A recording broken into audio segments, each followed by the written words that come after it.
Good morning and welcome to another daily dose of encouragement. We're talking today about thankfulness in times of distress. And I think that there is probably no greater example of this than Jesus. When you look at the Last Supper, which is going to be our primary illustration of this point, when you look at the Last Supper, Jesus knows what's going to happen to him.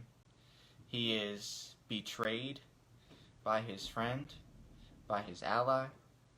He is going to go through something that we could not even fathom as far as a theologically complex scenario.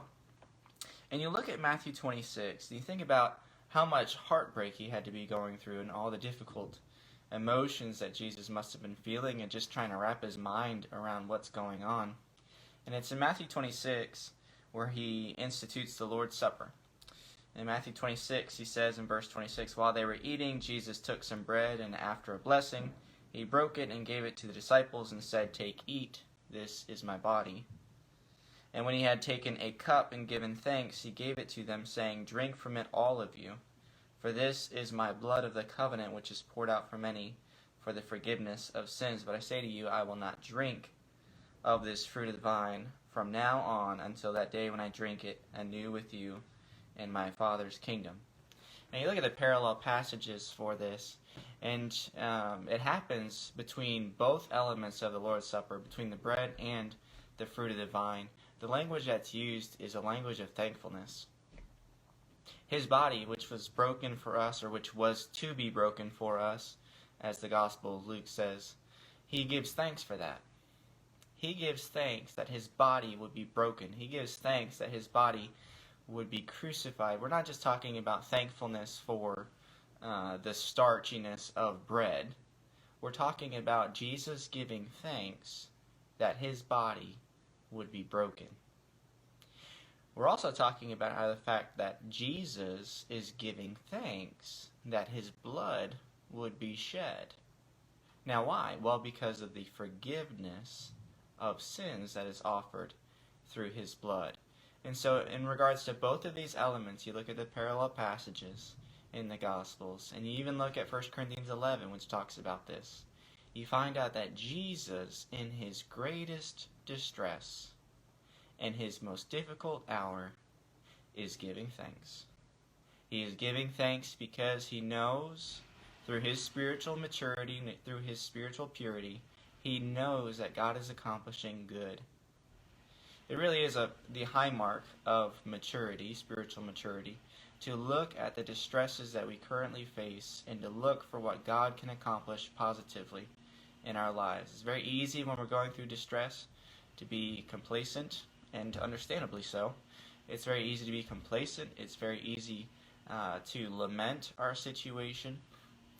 But we look at Jesus as our example, and what Jesus shows us in distress is that one can be thankful.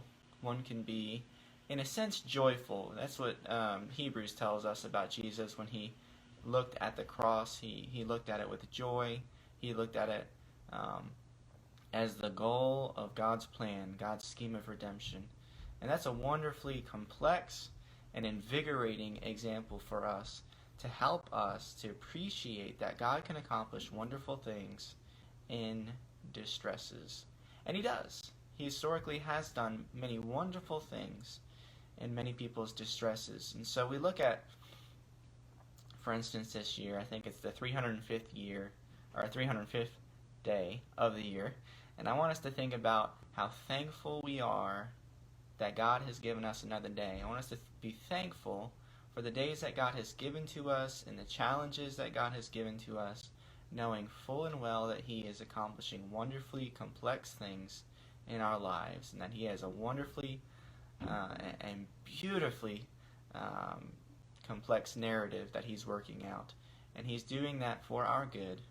So whatever challenges and whatever stresses that you find yourself in, from the insignificant of trying to find toilet paper, or the very much significant struggling with biblical virtues, struggling with Christian graces, if you're struggling with anything, I want you to look at that struggle, and I want you to look at the distress that is causing that struggle. And I want you to show thanks, because Jesus showed thanks that his body would be broken and that his blood would be shed. And if he can do that, we can give thanks in all of our distresses. God help us to that end. It is not easy. It's easy to be complacent. It's easy to be grumblers when we're facing complexity, when we're facing distresses in our lives. It's very easy to do that, and again, understandably so. But God help us and God empower us through his mighty Spirit to see through the distresses that this life throws our way, and to see God's mighty hand at work. God help us to that end. If we can help you, if we can pray with you, if we can help you sort through some of that difficulty that you're facing, then we're here to help. We're going to be here having Bible study at 9:30. We're going to be having worship at 10:30. We'll have worship at 5 today too.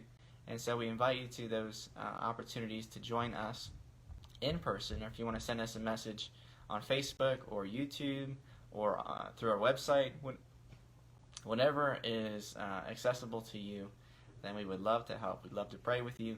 We'd love to maybe help you navigate through the distresses that you're facing and think about some of the positive things that can result from that. So God bless you to that end, and God bless us all as we seek to be thankful in our distresses.